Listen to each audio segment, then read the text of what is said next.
Akhir kasus Subang, tak terima terus disudutkan, Yanti akhirnya bongkar hal mengejutkan. Namun sebelum kita lanjut, mohon luangkan jari Anda untuk menekan tombol like, komen, dan subscribe, agar kami lebih semangat menyajikan berita-berita terupdate untuk Anda, dan tonton video ini sampai habis, agar Anda tidak setengah-setengah dalam mencerna sebuah berita. Kasus pembunuhan ibu dan anak di Subang, Jawa Barat semakin hari semakin memanas. Para saksi yang terperiksa terlihat jelas, bahwa mereka saling menyudutkan satu sama lain. Entah siapa yang benar maupun salah di antara mereka. Namun baru-baru ini, Yosep membeberkan hal tentang ucapan menantunya Yanti. Seperti dikutip priangantimurnews.com dari kanal YouTube Anjas Thailand membahas pernyataan yang diungkapkan oleh Yanti, istri dari Yoris. Kasus pembunuhan ibu dan anak di Subang, Jawa Barat sudah berjalan hampir 11 bulan.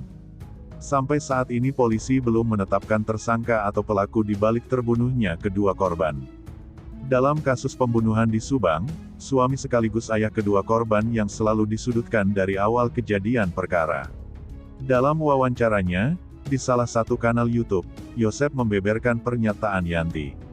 Yosep mengatakan, bahwa hal ini tentang isu di mana Danu tidak mau menandatangani BAP yang ia katakan di kantor kepolisian. Yang mana Danu menyatakan, bahwa Yosep adalah orang yang melakukan pembunuhan kepada istri dan anaknya. Yosep mengatakan, ia mendapat keterangan tersebut pada saat bertanya pada Yoris. Namun, Yoris hanya bungkam dan diam. Dan istri Yoris, Yantilah yang menyatakan hal terkait isi BAP Danu. Akhir-akhir ini memang banyak warga yang menyudutkan Yanti dan juga Yoris dalam kasus di Subang, Jawa Barat. Hal tersebut memang datang dari kejanggalan yang bermunculan dari Yoris dan Yanti sendiri. Dari mulai keluar masuk kuasa hukum, pernyataannya yang berubah-ubah, tidak adanya sidik jari. Padahal hanya Yoris yang biasa menggunakan mobil Alphard, yaitu salah satu bukti kuat dalam kasus pembunuhan ibu dan anak di Subang, Jawa Barat. Namun, meski begitu, tak cukup untuk bisa menetapkan mereka sebagai tersangka. Karena perlu bukti kuat yang ada pada Yoris dan Yanti, dan berbagai pernyataan yang menyebut Yoris dan Yanti pelaku. Masih dalam asas praduga tak bersalah. Di suatu sisi, Yanti, yang merupakan istri dari Yoris anak korban dalam kasus pembunuhan di Subang, dalam sebuah wawancara mengaku bahwa dirinya bermimpi bertemu sang korban. Namun, mimpi dari keterangan yang dilontarkan Yanti dalam wawancara tersebut terkesan kontradiktif.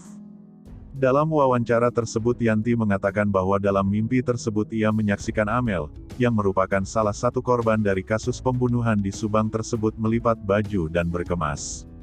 Namun, dalam wawancara yang sama, Yanti juga mengaku ada mimpi lain yang mempertemukan ia dengan korban kasus pembunuhan di Subang tersebut di mana dirinya lah yang melipat dan mengemas baju. Di mimpi itu Mamah sama Amel, keduanya merupakan korban kasus pembunuhan di Subang itu gak pamit.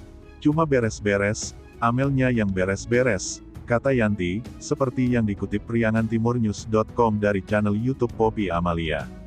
Kan emang Mama suka ke PPJ ya di Bandung, terus saya ngeliat itu mall itu tinggi banget saya kayak gini sambil nangis sambil beresin, tambah Yanti.